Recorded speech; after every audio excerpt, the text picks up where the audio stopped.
थाना हाफिजगंज के सैथल कस्बे से संबंधित है, जहां के निवासी मुकेश मौर्य, जिनकी लाश सैथल के ही एक गेहूं के खेत में पड़ी मिली थी दिनांक 5 दिसंबर 2025 को।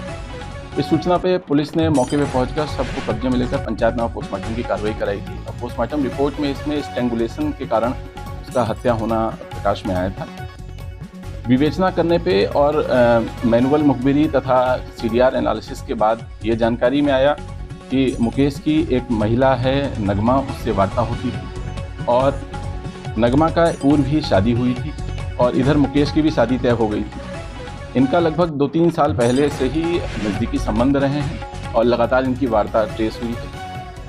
इस शक पे जब गंभीरता से जानकारी की गई तो जानकारी करने पे ये नगमा और उसके पति दोनों यहाँ से गायब मिले।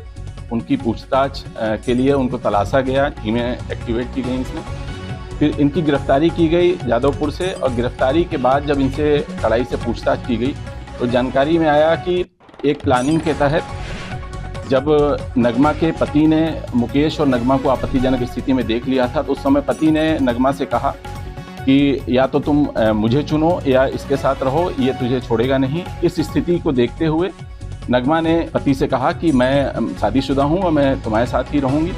और इन्होंने एक षड्यंत्र करके फिर उसी दिन लगभग 4 दिसंबर 2025 को रात्रि लगभग 11 बजे की बात है, उस समय इनको प्लानिंग के तहत वहाँ से अपने टांडा सादात के आवास से इसको घर छोड़ने के बहाने, ये नशे में था, घर छोड़ने के बहाने लेके जाते समय इसकी गला दबा के हत्या कर दी।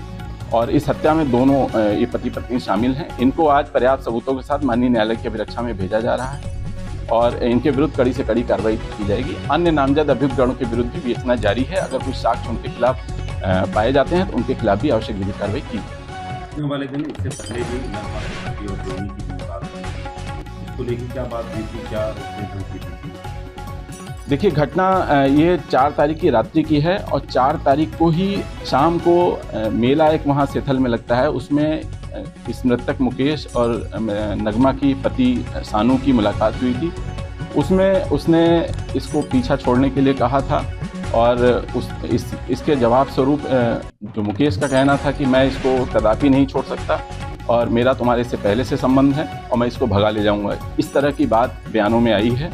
और इसके बाद इसने मन बना लिया था और फिर उसी रात्रि जब ये घर पहुंचा तो आपत्तिजनक स्थिति में इसने देखा अपनी पत्नी को और मृतक के साथ, तो उससे रहा नहीं गया। उसके बाद उसने फिर ये प्लानिंग की और पत्नी को शामिल करते हुए इस प्लानिंग को किया। उसकी जिस समय ये घटना कारित हुई, प्लानिंग के तहत इसको शराब पिलाई गई थी ताकि वो कब्जे में रहे और इनका कहना माने, और वो उस समय शराब के नशे में भी था। देखिए, इसमें 2 अभियुक्तगण गिरफ्तार हैं, जिसमें एक अभियुक्ता है नगमा और एक अभियुक्त है शानू अली। इन दोनों को गिरफ्तार किया गया है और आज माननीय न्यायालय की अभिरक्षा में भेजा गया।